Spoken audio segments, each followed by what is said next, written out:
What's going on, everybody? It is the one, the only Q here from Retro Q Gaming, and you know what? I decided today that I'm gonna make this video. It's a video I've been making, or rather, it's a video I've been wanting to make for probably over a year now. Simply because after so many different videos, so many different topics, so many different streams, so many different conversations, game room tours, whatever it is, many people have asked me about specific collections and whatnot, be it consoles, special editions, handhelds, or just various other things as well. And I decided, eventually I was going to get around to making ones dedicated to them. And here we are, after all this time. But when creativity hits, so it is what it is. Now, of course, we're going to make this video here. It's going to be lightly edited as well as we go, but we'll see how it ends up. There'll be one or two things that won't be included in this video. Obviously, the Wii U will not be included in here because obvious reasons. The Switch will also not be included in here because the Switch is primarily, first and foremost, a home console, according to Nintendo. Also, the Switch is garbage, so we won't put that in here as well. But we'll have pretty much the entire range, the entire selection, the entire everything from all the different makes, models, manufacturers, editions, special editions, collector's editions, limited editions, whatever it is, revisions, all of that stuff from all the different ones we're going to do here.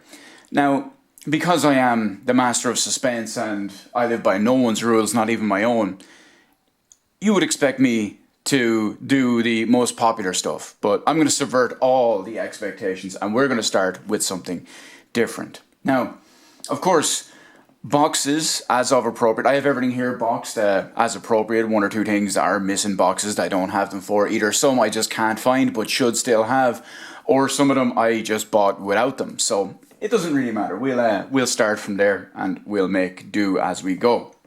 Now, first things first, we're going to start off with the PSP.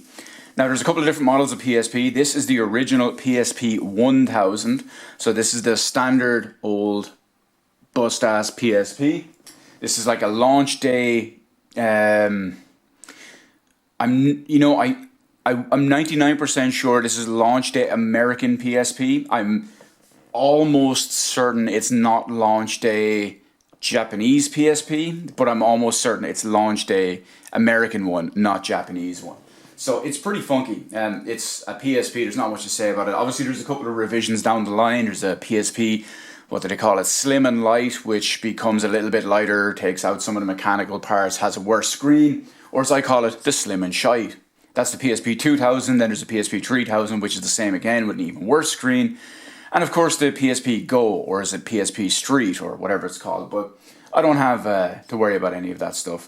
I'm not going to go through too many memories with the likes of the PSP because I'll be here for ages, but the great thing about this one is I did get it very, very early. I remember back in the day you had like your Bleach fighting games. It's one of the ones I got with it pretty much right at the start.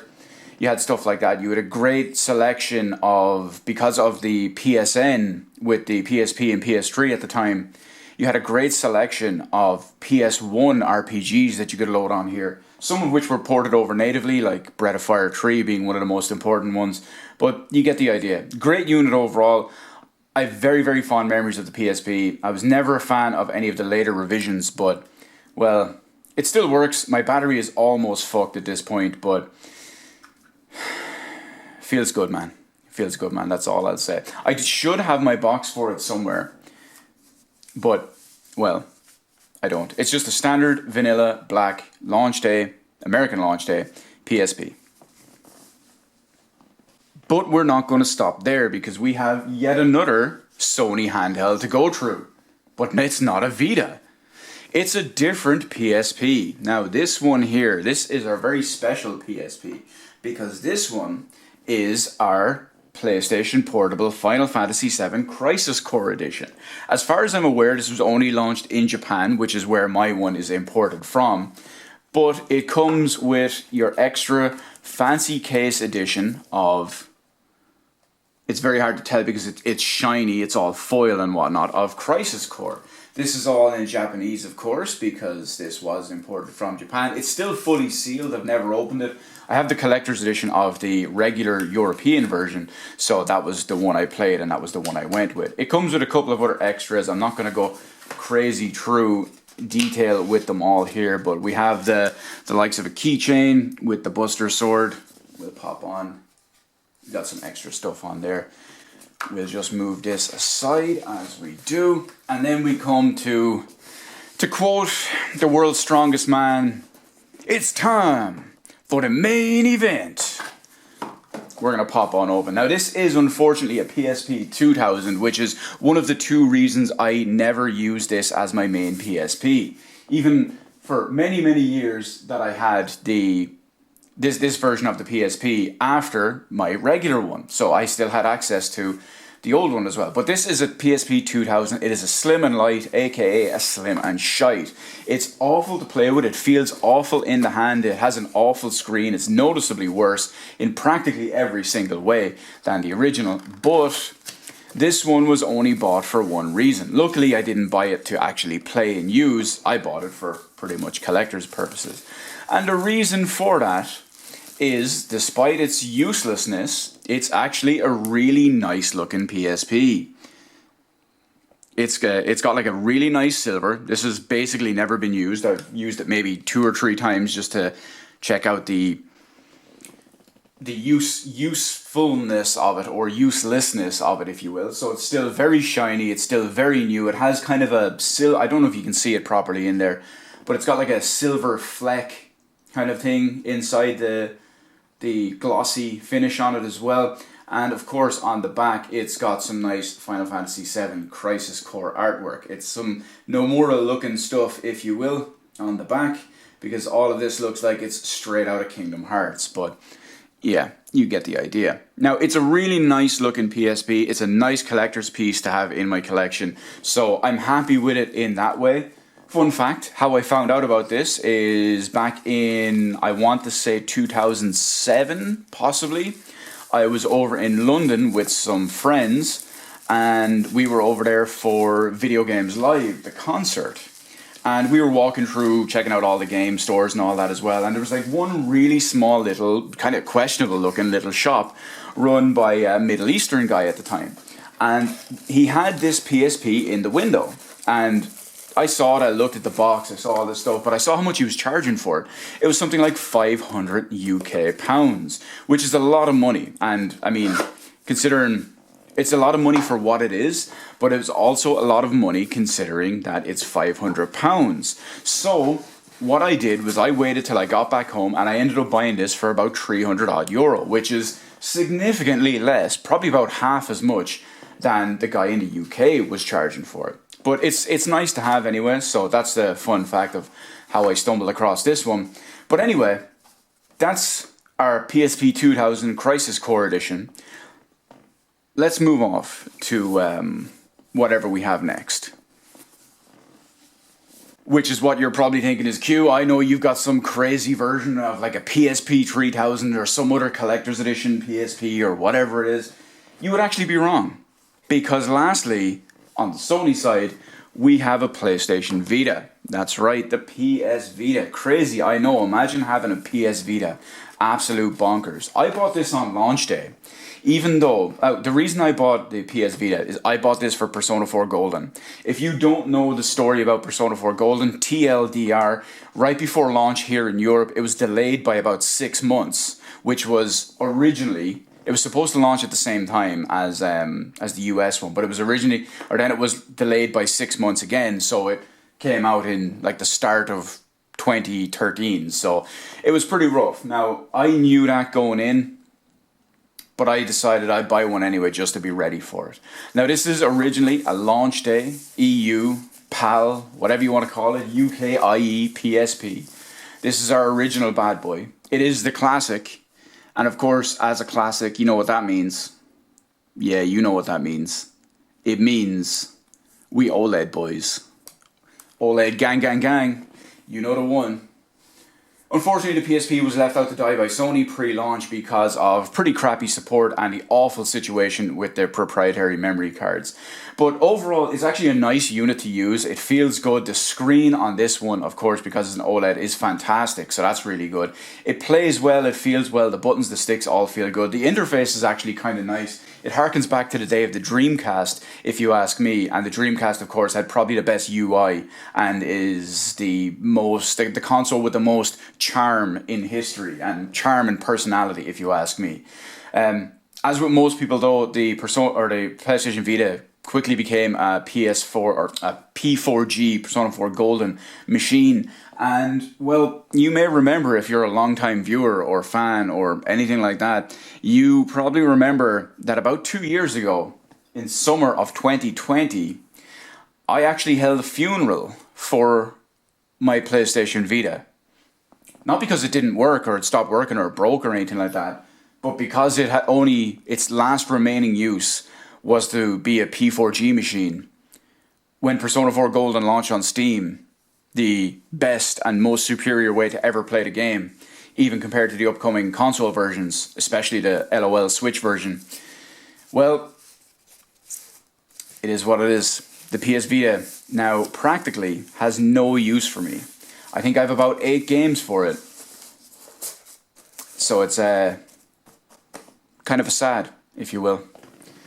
So we close the chapter on the PlayStation Vita, or we close the book and box on the PlayStation Vita one more time. Oh, fun fact, this is actually a 3G and Wi-Fi model. It came with a SIM card and everything too, but the problem is because of how everything was to set up, it was a load of shite over here, and after the initial credit that came with it ran out, I never topped it up again. And yeah, I do have a PS TV, but I mean, it's a Vita. It's the PlayStation TV. It's the whole ecosystem. I don't even know what to say about it. Let's just get out of here because it feels bad, man. But now we'll move on to the meme. The meme, as they say. The stuff everybody knows, the stuff everybody probably loves. And, well, probably the reason most people are here waiting to see this line and this selection that we have to offer here right now. But anyway, we're going to start with a Game Boy. The old, original, big, thick, fat boy Game Boy. I didn't have one of these back in the day. I always wanted one. I have a very, very early memory. I remember as a kid, every Friday night we'd go shopping in the same supermarket, and over there in a big glass case they had all the Game Boy games, and so many of them looked so good. I couldn't even get a proper look at them because they were all in a glass case, but I never had a Game Boy. Many of my friends did. And I did get to play a Game Boy many, many times back in the day. This still works, of course, by the way. And yes, we keep our Pokemon in here. I don't know really what to say about the Game Boy too much because, like I said, I didn't have one back in the day. So this is a more recent edition, probably within the last maybe 6 years or so that I would have picked this up. And yeah, I mean, it was different. When you look at the likes of the modern handheld market, you've got the Switch, which has it's just shitty, unplayable versions of existing games. But one of the things which is a recurring theme along all the Nintendo hardware, the Nintendo portable hardware at least anyway, is all the games were designed specifically for the hardware and its limitations. And that's where creativity kicked in. And all the games were designed around it. And it really showed. They really shone brightly instead of just had dirt, piss poor, unplayable versions forced onto them just to say they have it. So yeah, it's a nice change, and that's where the Game Boy, as well as all the Nintendo hardware, really came into its own. I can't say too much about the original Game Boy version because I mean, you didn't have Super Mario Brothers forced onto this. They had their own Mario games. They had their own line. They had there was a couple of ports of third-party stuff as well, and even a couple of first-party ones. But the majority of the stuff were individual, unique games designed for here. Sure, some of them may have played poorly, but the point is, it got treated differently because of what it was. And yeah, worked out pretty well. One of the greatest selling game systems of all time. Not too much to say here. We got another one as well. This one is just exact same, but it is in yellow. There's not a huge amount to talk about with that. Yeah, still works, of course, as well. There's such a big range of colors for many of the Nintendo handhelds, at least in the Game Boy Color and Game Boy Advance series. There was less and less when you got the stuff like the Game Boy Pocket, the Game Boy Micro, and even the Game Boy Advance SP. But there's so many different colors and whatnot as well. I don't have a huge amount of them, but basically, I wouldn't mind adding many of them to the collection at some point someday. Just as long as I don't get the shitty translucent ones. Remember that whole Game Boy Color / N64 era where Nintendo had the like see-through purple thing? Absolute god-awful. Hideous looking. Actually, if you look at their N64s and their controllers as well, they had them in about 6 or 8 different translucent colors of the console. All hideous, mind you. But yeah, you get the point. And then we got where I started, the Game Boy Color. Now this isn't, unfortunately, my original Game Boy Color. I can't remember what happened to my original Game Boy Color, but this one, actually, you know what, I don't even know which one is which, because I have 2 of these. One of them I got real cheap. I got for like €15 or something like that. I got it dirt cheap simply because the sound chip in it is faulty. Now, it's not just the speakers on here, it's the headphone jack as well. It's the actual sound chip, because it was sold to me under the premise that, well, you can just use headphones because the sound chip in it for the speaker doesn't work great. So that was all well and good. I picked it up dirt cheap, and then when I tried to use the headphone jack on it as well, it was having kind of the same issues. So it's pretty much the same thing. These both work. Other than that, one of them works perfectly. I don't remember which one is which. One works perfectly, one has the sound issue on it, but other than that, I can't really fault it. I started with the Game Boy Color. I still remember the day I got it. There was some random third-party magazine just talking about the new upcoming Game Boy Color at the time. I won't get into the details of how I got the money and all, because it's probably something that anyone outside of Ireland wouldn't understand because of our school system at the time. But yeah, I remember seeing in that magazine that's like, hey, it's launching on this date, and I was coming into some money like a week beforehand, and they were advertising Harvest Moon on Game Boy Color and Legend of Zelda Link's Awakening DX. So I went up to Dublin, picked up the 2 of those and the Game Boy Color at the time. I have too much time in these handhelds to even remember. And fun fact, on the way home that day, I saw my friend, and he had just picked up GoldenEye N64 out of his money because it was a school-related thing. But yeah, that is our Game Boy Color. Not a huge amount to talk about it with that, because I will be here all day if I do, and I don't want to be. But if that means we've done the Game Boy and the Game Boy Color, well, next up we know it's the Game Boy Advance. Now the Game Boy Advance still uses the, will we call it traditional, gorgeous purple Nintendo? I think officially it's called Indigo, but it's still gorgeous regardless of what you think about it. That's all that really matters anyway, isn't it? I want to say this is my original Game Boy Advance. I'm almost 100% sure this is my original Game Boy Advance, simply because I remember back in the day I had a rechargeable battery pack in here, and it was too big, so you take the door off, and I'm pretty sure I lost the door because of that. And then I ended up giving I didn't use this anymore. I had different ways of playing it, like, you know, Game Boy Player and all of that stuff. But eventually I gave this pack away because I didn't really think I'd have a use for playing the handheld itself. So I did give it away, and at that point I think I had lost the back door on it. But it is what it is. Not much you can do about it. This still works, last I checked at least anyway. Not too much to say about it, because it's the same principle as everything else. I'll be here all day if I do sit here talking about it, but you get the idea. Many ridiculous amount of hours, especially with the likes of Pokemon Gen 3 in here as well. So yeah, it feels good. I mean, with all the Advance Wars stuff, the link cable, just good times. Good times. And I did mention that when I stopped using the regular Game Boy Advance as the portability side of it as well, because I had stuff like the Game Boy Player and all and still with to play it, you may be thinking, but Q, you can't take that with you and play it. Well, first off, wrong. I have an LCD screen on my GameCube, and I have like a car charger adapter thing, so I could play it on the go in the car. So wrong on that one. But one of the main reasons is because I have a Game Boy Advance SP. And it's not just a regular Game Boy Advance SP.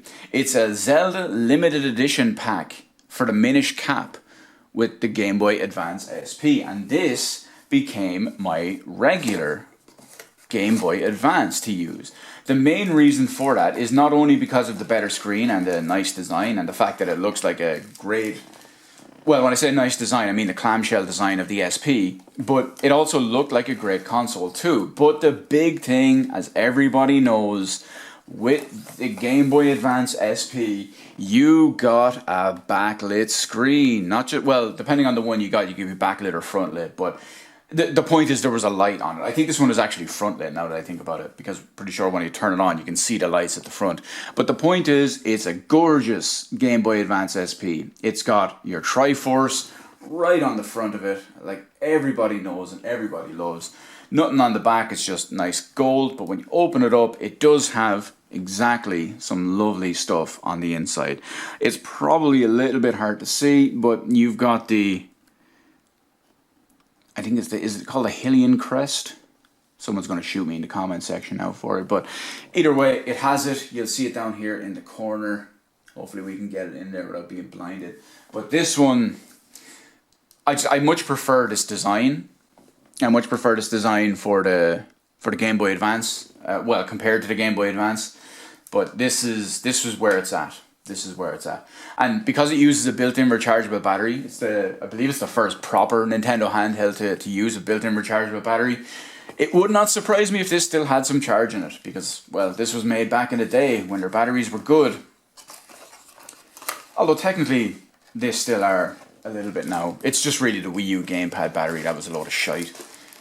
Because the Wii U Pro Controller is a beast with battery, as is pretty much all the other DS's, 3DS's, Game Boy Advance SPs, Wii U Pro Controller, even a Switch Pro Controller. But yeah, you get the idea. It's such a shame that Minish Cap was an awful game. Like truly, truly, truly a bad game. But anyway, in the stages of natural progression, well, what did we have after the Game Boy Advance SP? We had the Nintendo DS. Now this is the original Nintendo DS. I'm sure everybody knows exactly what it looks like at this point. It is one of the best-selling Nintendo handhelds of all time. I can't remember which sold better. Is it the DS? Or I can never remember if it's the DS, the 3DS, or the Game Boy. But either way, this is the original of our bad boys. I think I still have the box for this somewhere. I can't find it, or rather, if I do, it's in my storage attic rather than my collection attic. But while the original design of the DS is obviously worse factually in like every single way compared to any of the later revisions and whatnot. I believe there was 3 other later revisions. But I prefer the design of this one, which will probably surprise nobody because, as everyone knows, I'm big into the retro stuff. I like the old boxy VCR style design, like straight out of the 80s of this. Sure, it's a little bit big, it's a little bit unwieldy, it's not the best thing in the world to use, and you don't compromise on the screen size on most of the other ones, but yeah, it's just, it still has that little something special for me. It still has that little bit extra, the little je ne sais quoi, if you will. But probably still works. Hell, haven't used it in decades. Probably still charged. But that's where the likes of our next one comes in. We have a Final Fantasy XII Revenant Wings Nintendo DS Lite. Now, this I originally only bought for collector's purposes. This actually came with a copy of the game. This is Japanese, so naturally I can't. I mean, I have an English copy of the game. I just can't play this particular one. Now, like I said, I bought this one for collector's purposes originally, but then what I do is in the Pokemon games, I will typically buy both games. And when I buy both games, I will start both of them, and I will play both of them up to a point where I can transfer and trade all the additional 2 starter Pokemon over to myself, to my main file, and go from there.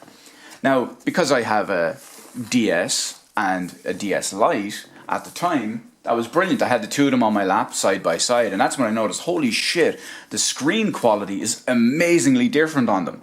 I originally didn't like the idea of using a DS Lite just because it's so small. I've got decent sized hands, so like when we open this here, it could be a little bit difficult for someone like me to use. So I was staying with the original, but then when I had the 2 of them side by side on my lap while I was trading them over, that's when it hit me. that's when I was like, okay, now I need to use this forevermore. And then anytime going forward, whenever I wanted to use the DS, even all the way up to the modern days, like just recently I played through, I say recently, within the last 2 or 3 years, I played through Gen 4 and Gen 5 of Pokemon, and I played through them all on this. Slightly prior to that, I played through Hotel Dusk on, well, obviously on the DS, and I played through it on this. But yeah, Final Fantasy XII Revenant Wings DS. It's got all the majority of your main characters on the front. We've got Fran, we've got Balt here, and, well, anyone else who's on there as well. I'm not even sure if it's the original cast of characters other than them, but it looks like Vaughn and I forget the girl's name. The point is, probably still charged, still works. You know what, let's try. It's still charged.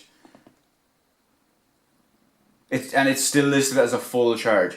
I haven't used this since it was either last year or the year before.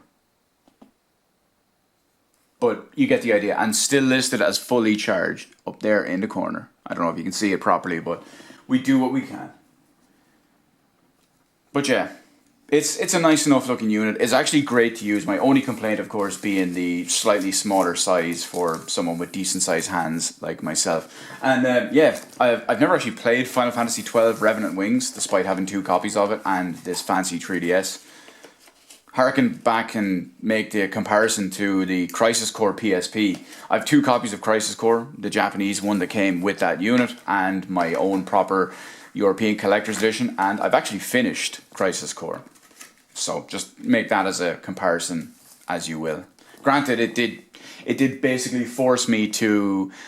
The only reason I really went and did Crisis Core back then was when I broke my knee in a motorbike accident, and I was stuck in bed and I didn't have access to like a TV or a PS2 or a PS3 or 360 or anything at the time. And yeah, the first game I played on it was Crisis Core, so I guess that kind of forced my hand. Next up, we have the more logical progression, as we have a plethora of handhelds in the next system, the next family of systems, if you will. Starting off with our Cosmic Black Original Launch Day 3DS. Our little small one. I believe it came in 2 different colors. I think the other one on the day was like a bluish something that came with it. But yeah, we have our Launch Day 3DS. Now, most people don't remember this. Iwata himself almost flopped the 3DS. You might remember. Well, most people don't remember because they only remember the comeback. Don't call it a comeback though, lads. It's been here for years. Is our Launch Day 3DS. It's actually a really nice system, even for the size of it. It has the bigger screens and whatnot than the likes of the DS Lite. So it does have some stuff going for it. It still is two-tone. It's all black on the inside, it's black on the back, and then it has like a grey underneath it. So it still has that two-tone. But the big thing about it is, yeah, this launched expensive, relatively expensive for what you were getting at the time. And the fact that the game selection as well was absolutely horrible. The game selection within the first 6 months was dire. And that's all down to Iwata, who basically decided to not send out dev kits and all of that stuff. But the system was failing so badly that eventually they just said, okay, we have to do a price cut on this. We have to send out dev kits. And I'm one of the lucky people where I think it's called, is it the Ambassador program? You have all those free games that they gave you in the Ambassador program, some of which never actually went on sale. So the only way to have them is through the Ambassador program. And you've got all them. They're all on one of my systems that we'll see here today. Still have all that stuff, but yeah, try not to erase history, lads. Remember the truth. Great system. I really liked it. But of course, with the 3DS, over time and whatnot, it was going to get better. Unfortunately, it was not going to get better right away, or at least all of the units that came with them, or all of the revisions that were made to them, were not always better. Because we have the likes of our Pokemon Red 2DS. Now, the 2DS, of course, is a load of hot shite, as everybody should know. It's hideous, it doesn't bend, it doesn't move, but because of the collector in me, naturally, I had to get a Pokemon Red 2DS. Naturally. I don't even know why I'm gonna say this, but of course, which side is this on? It's on the other side. Yeah, I shouldn't even need to say this, but this is a more basic, down-to-earth system with none of the 3D features. Which kind of makes sense, because the 3D features are actually a load of shite, and you turn them off in the majority of games. They tank frame rates and all of that stuff as well, so if you've ever played one of the late Pokemon games, oh my god, it's a bad time. Like, it gets to the point where you put it into a duos battle, and the frame rate in 3D is just hideous, and then it gets so bad that it's actually fully disabled in the 3-on-3 battles, because it just can't handle it. How the hell is this open? This is going to be a bad time, lads. This is really going to be a bad time. Maybe I should have just went with the way we had it at the start. We could have made some semblance of... Nope, that's not it.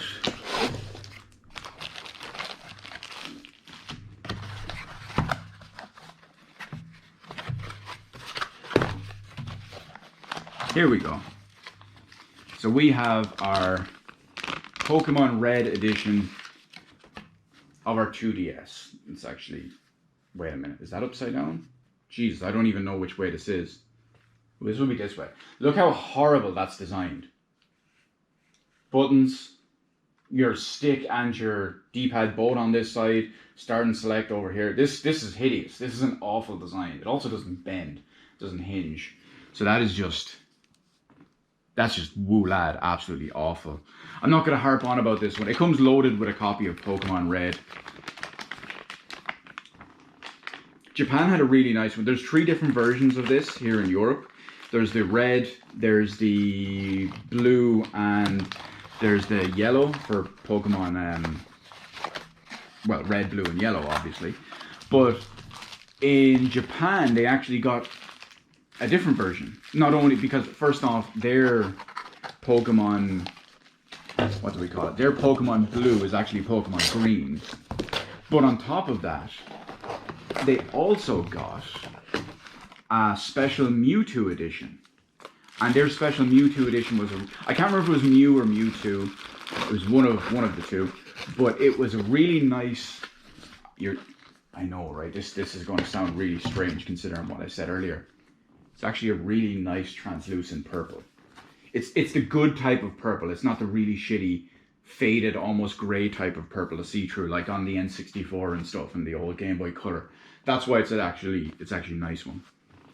I contemplated getting both of them, the green one and the purple one, but then I said no, I'll just stick with European, baby. Because this way, naturally, we've got our blue. Now, I'm pretty sure I've never even opened this blue one before. Yeah, it looks like I have not. But we will figure something out. As my other camera goes to sleep on me. Absolutely lovely. So, yeah. We're going to have to be extra with this one. Because I don't want to...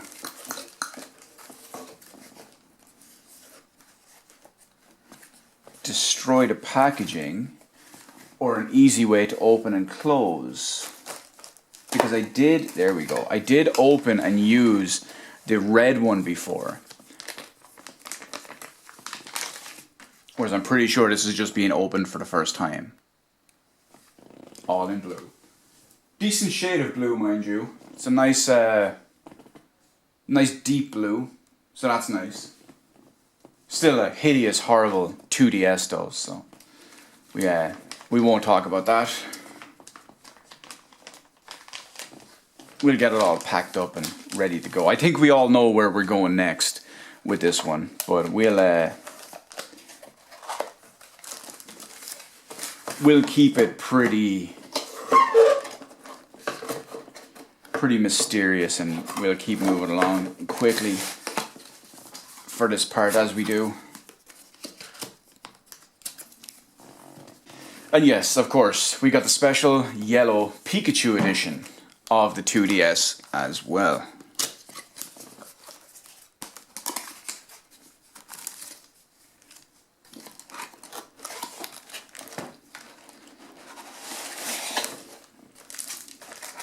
Not a massive amount to talk about here.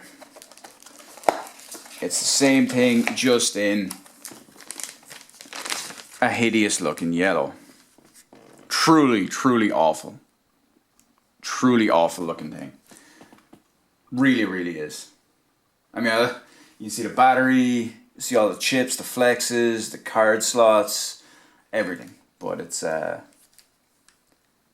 what is that? Oh, SD card. Okay. Oh, yeah, that's the SD. Because I was thinking, it looked like it was a regular card slot, the game card slot, that is. But then I saw it was in a different place on the side. But then it had a latch over it that said, "Yo, game card slot, blah blah blah."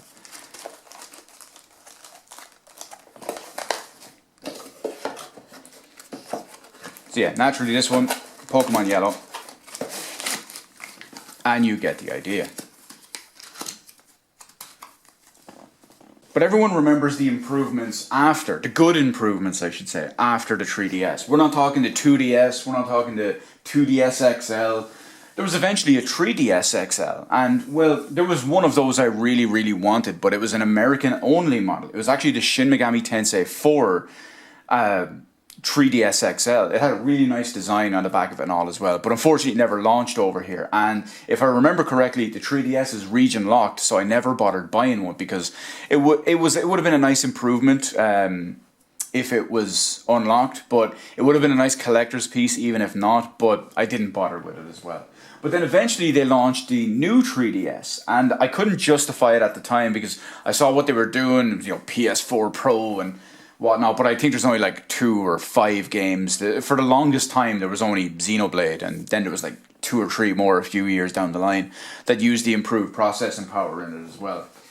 But eventually they came out with a new 3DS XL. Now that piqued my interest because it had the extra power, which I didn't really care about, but it also had the bigger screens.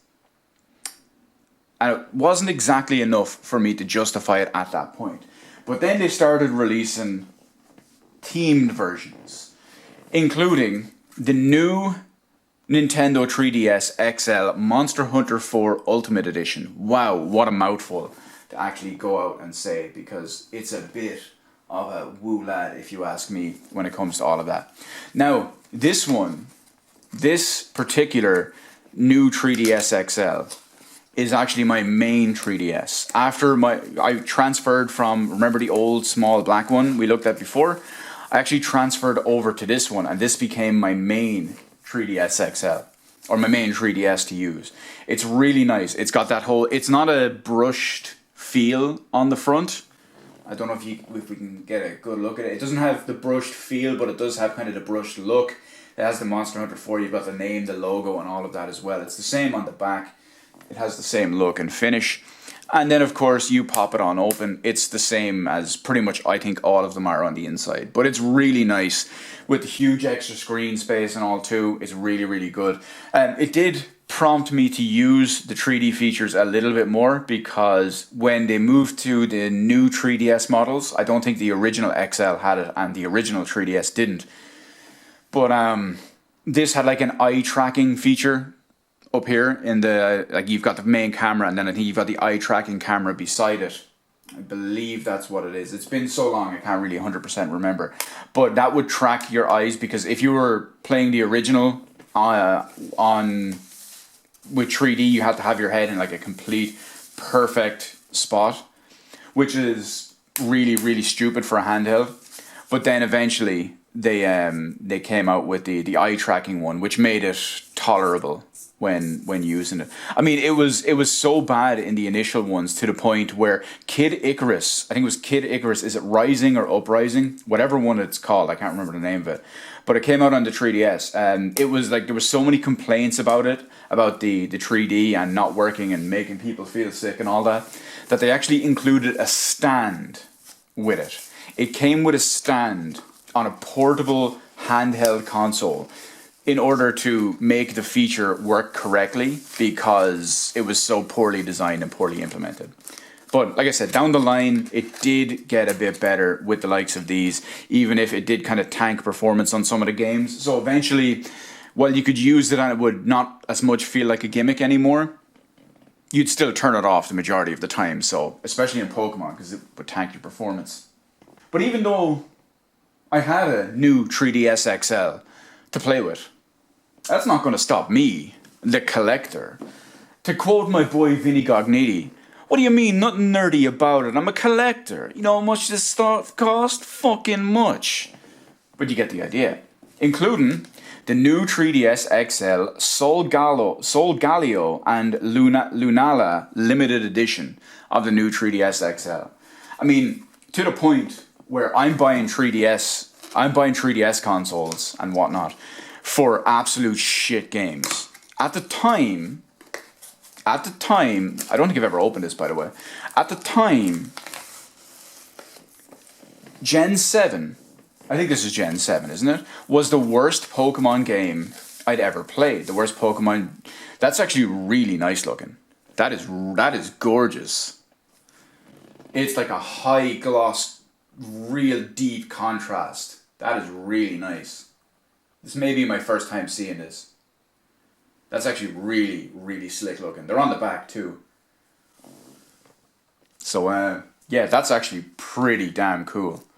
But I was buying 3DS's. Okay, there's no difference on the inside. It's a little bit of a darker black, I think, than my my Monster Hunter one. It makes sense they give it kind of a grey inside with the Monster Hunter because of the silver finish on the outside. And the black on black in this one. But the point that I'm trying to get across is, anyway, I was buying them for collector's reasons, collector's purposes, even though Pokemon Sun and Pokemon Moon were, at the time, the worst Pokemon games I'd ever played. Of course, that would eventually be ruled out by Gen 8 with Sword and Shield, and give it a few months and we'll see how Scarlet and Violet go. But, yeah. But wait! There's more! Because I'm a freaking lunatic. We also have a highly sought after Fire Emblem Fates 3DS. This is obviously, it's a new 3DS XL as well. Neither of these ones come with the game, by the way, as far as I'm aware. Maybe they do, maybe they don't. I don't even remember. I don't think they do. It doesn't say anywhere. No game included. It does not come with the game. The Pokemon one also does not come with the game. The Monster Hunter one did. Funny enough how it's the two Nintendo ones that don't come with the game. Well, the two Nintendo game versions, because Fire Emblem is Nintendo and Pokemon is Nintendo, but strange when you think about that, isn't it? But then we have the Fire Emblem Fates Nintendo 3DS. That is blindingly reflective, like almost on there. It's not the greatest looking because it's kind of a cream finish on the top rather than a white. And then on the inside, you've got all the cream as well, which is questionable out also. And then it has the black backing on there too. There's not really much in terms of design on it. There's a little bit here. It's very hard, probably very hard to see, especially with my window there. Yeah, you cannot really make that out at all. Let's see if we can get it on camera number 2.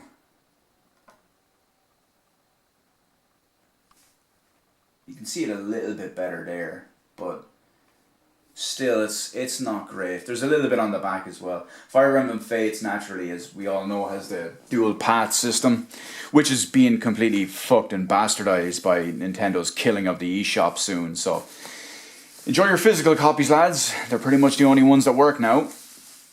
Naturally, I have both physical versions and the DLC downloaded as well, but I'm sorted forever. The other people, on the other hand, not so much. It's also fun to note that these new 3DS XLs, all 3 of them, don't come with a charger. Because they're assuming people will be upgrading from the regular 3DS or the 3DS XL. Now luckily I was obviously coming from a regular 3DS, so it did work in my case. So we're almost finished. We've gone through our 2 main manufacturers. I don't have a Sega Game Gear or a Sega Nomad. Obviously TurboGrafx 16 was it the Turbo? No, not the Turbo Duo. Whatever the Turbo Graphics one, that wasn't really a thing over here. So we'll go through our various third-party ones. There's only a couple to go through here, so it should only take a second. We've got an Evercade. If you're not familiar with the Evercade, it's a small little unit itself. It's decent enough. The screen isn't great on it, but the price kind of reflects that. It comes with cartridges, of course. All the cartridges are little collections on there. So each one, depending, it'll be like a publisher collection or something like that. You'll have like Bitmap Bros, or you'll have like Namco arcade games or Taito arcade games or something along those lines anyway. It's an okay little unit, especially for the price. They are releasing a new updated version with a bigger and better quality screen, one that supports... I never understood, is it called Tate mode or Tate mode? But you know, the one where you play it like that for like the vertical shooters and all as well. So it will support that. It looks like it's got a much nicer screen than the likes of what's on here. But it's handy enough for some basic little games. I've got the Oliver Twins collection because I love the Dizzy games. I've got a couple of other ones as well because you get a couple of nice arcade games or a couple of other stuff that you grew up with on like the Commodore 64 and stuff like that as well. They did also release, and they call the Evercade VS or Evercade Versus, I always call it, where it's actually a home console version. I think you can plug in 4 controllers, I think it is, or something along those lines, and you can put in 2 different cartridges at the same time and play it on a TV. I may get one eventually, haven't decided, but it's a decent enough handheld, especially for the price. If you can look through, if you're ever considering one of these, look through the different collections and different cartridges they offer. If you can find 2 or 3 different ones that have at least 1 or 2 games on them that you'd like, this may work for you. And then, of course, one of the... I hesitate to say the pièce de résistance, but it's one of the best of the best of the best. It's the Analog Pocket. Now, we have this in its gorgeous little carry case here. It's a hard protective case. This is our Analog Pocket. This thing is the business. I just recently made a video on this. It's so incredibly good. I highly recommend this for anybody with decent physical card collections. But well, just go watch my other video. We talk about why I recommend it for even more people on there too. But it can play all the stuff that we know and love, just in the quality that you would expect. It has like all what you want. Just the screen is gorgeous. Everything about it just plays exceptionally. I mean, obviously this isn't going to capture properly, but it really is the business. It's something special. I'm not going to get into all the features on it, but between what they've just done and what they've added to it as well, the form factor, the feel, the controls. The only issue I've had the odd time is the D-pad, but many people have reported that as well. So you can take that as you will. But for anyone who is a semi-hardcore or above collector of physical hardware from the likes of the cartridges with the Game Boy, Game Boy Color, Game Boy Advance, or even some of the others, because they do offer stuff like Game Gear and like Turbo Graphics adapters and all of that stuff. This is top tier. This is godlike. This is very hard to get, but well, you know me, ain't no stopping this. And that, lads, is probably where you think it's going to be the end, but it's not. Because despite the Analog Pocket being the Analog Pocket and being a baby and a beast and a godlike top-tier machine within and of itself, there's still something even better. We've been saving the best for last, because of course we have. And we're going with our top-of-the-line, top-tier, the true pièce de résistance. The Steam Deck. That's right, the Steam Deck, boys. We love our Steam Deck here. We stan the Steam Deck. Now, because I have a brain, unlike many people who have a Steam Deck, I keep this closed because there are many dent-headed reports out there of people not closing their Steam Deck properly, not closing their Steam Deck carry case properly, picking it up not by the handle. Some people pick it up by the handle, but picking it up not by the handle, but by the flexible strap on the back. And then, because they're dent-headed, and probably Nintendo fanboys coming from like Switches and stuff like that, it tumbles out and breaks and is pretty hard to get. But yeah, we have our lovely Steam Deck, our beautiful Steam Deck. This is a specific high-end carry case. It's an exclusive carry case only for those of us with the top of the line model. We have our Steam Deck. It's glorious. It's gorgeous. It's got a big ass screen. It's better than the Switch in every single way. It plays more games than the Switch. All the games that it does play, it plays better than they do on the Switch. P4G, when it comes to the Switch, will play worse than this. So just so you know, Persona 5 Royal, Persona 3 Portable, all of those, and many, many, many, in fact every other game that is available on this plays on here better than the Switch. Hell, you can even emulate Switch games on here better than the Switch will play them. Because, well, we're part of the glorious PC Gaming Master Race. It's a little bit big at first to try to get used to, but once you do, it's definitely worth it. I've played so many different things, tested out there. All the stuff I have tested out have been Steam Deck verified, so they're the best versions of what we'll get on there. But it's pretty damn amazing. But that's it. That is our full handheld collection of your boy, the one and only Retro Q. Now we've seen many a thing in this video so far, between our Nintendo stuff, our huge collection of Nintendo stuff. Some might even say our over the top collection of Nintendo stuff, especially when it comes to 3DS family of stuff. But then we've seen Sony, we've seen Nintendo, we've seen other stuff, and of course, the glorious PC Gaming Master Race, the best of the best. You know what hasn't been featured in this video? The shitty ass Nintendo Switch, because it's not a handheld. But anyway, that's it. What do you think? Am I crazy? Am I not crazy enough? Am I just the right amount of crazy? What's been your favorite? What's the design? What's one you've always wanted? Because there's many, many, many other types out there that not even I have, that I've never picked up, that you may have never picked up, but you've always wanted. I mean, from the likes of the Game Boy Advance SP with the weird NES design on it, to the Game Boy Advance SP with the weird, horrible looking tribal design. Remember that ad? The one with Mario and he had his tribal tattoo? Big oof on that one, lads. But yeah, there's so many others. Someone I know has Majora's Mask, new Nintendo 3DS XL. We got them the same time, the same morning, the same trip as I got my Monster Hunter one. I got the limited edition of Majora's Mask, and then I got the Monster Hunter 3DS. He got a regular edition of Monster Hunter, and he got the Majora's Mask 3DS. But you see where we're going with this. There's so many others as well. What tickles your pickle? What tickles your taint? Whatever it is. But anyway, in the meantime and in between time, lads, peace out. I'll see us all eventually on the flip side or something like that. Gabe and Deck, advance!